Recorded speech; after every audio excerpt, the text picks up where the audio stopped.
Hello guys, welcome back. कल हमने पढ़ा था सेल मेम्ब्रेन के स्ट्रक्चर के बारे में। उसके बाद नेक्स्ट जो टॉपिक आता है वो आता है ट्रांसपोर्टेशन का।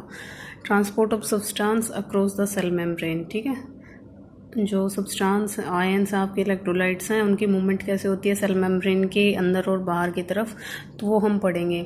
आपको टाइप्स ऑफ ट्रांसपोर्ट तो पता ही होगा। पैसिव ट्रांसपोर्ट होता है, एक्टिव ट्रांसपोर्ट होता है, और थर्ड एक है बल्क ट्रांसपोर्ट।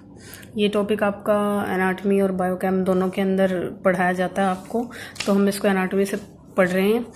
क्या टॉपिक है आपका? Transportation across the cell membrane. Transport का पहले तो आपको मतलब पता होना चाहिए क्या होता है। किसी भी एक चीज़ को एक जगह से दूसरी जगह पहुंचाना, दैट इज़ ट्रांसपोर्टेशन। अब हम पढ़ रहे हैं वो कहाँ पे? सेल मेम्ब्रेन की।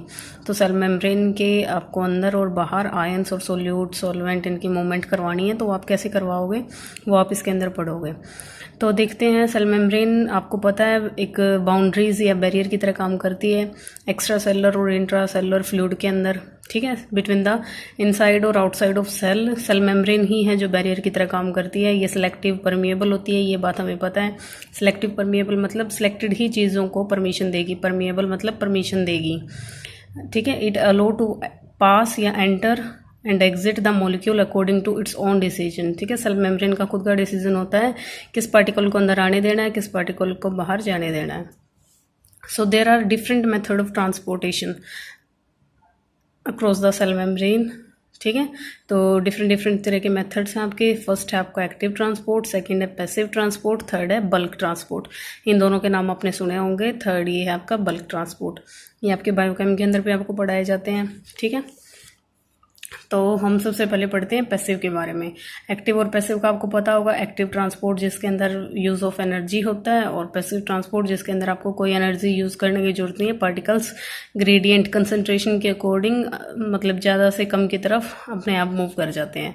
तो ये पैसिव ट्रांसपोर्ट के बारे में हम पढ़ते हैं। पैसिव ट्रांसपोर्ट एक ऐसा टाइप है ट्रांसपोर्ट का जहाँ पे सेल को कोई ज़रूरत नहीं है, doesn't need to spend any energy. ठीक है, टू एंटर और एग्जिट द सब्सटेंस इनसाइड और outside the cell.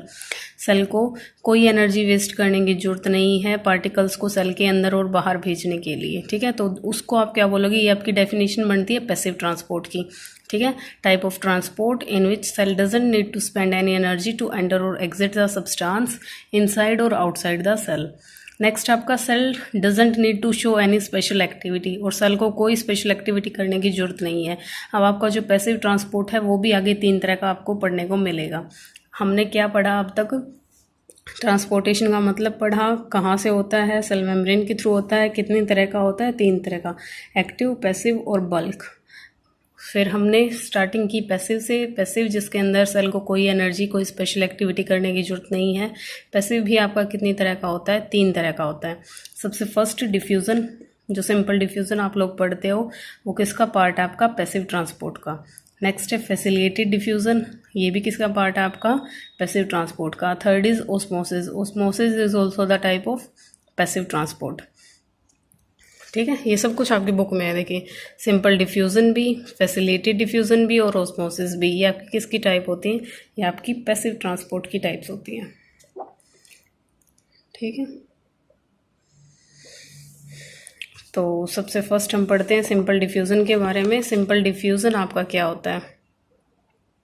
Simple diffusion आपका होता है क्या? जिसके अंदर सब्सटेंस मूव करते हैं हाई कंसंट्रेशन से लो कंसंट्रेशन की ओर through the cell membrane without use of energy.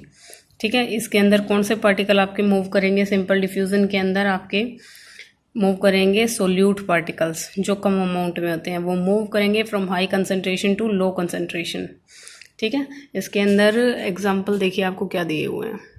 ठीक है, इसके अंदर क्या है? डिफ्यूज़न के अंदर आपका dissolving liquid part of membrane, जैसे मतलब जो ऑक्सीजन है आपकी, कार्बन डाइऑक्साइड है, फैटी एसिड्स हैं और स्टेरॉइड्स हैं, वो आपके मूव करते हैं। ठीक है, डिफ्यूज़न हाई से लो की तरफ। और passing through the water field channel और पोर्स इन मेम्ब्रेन।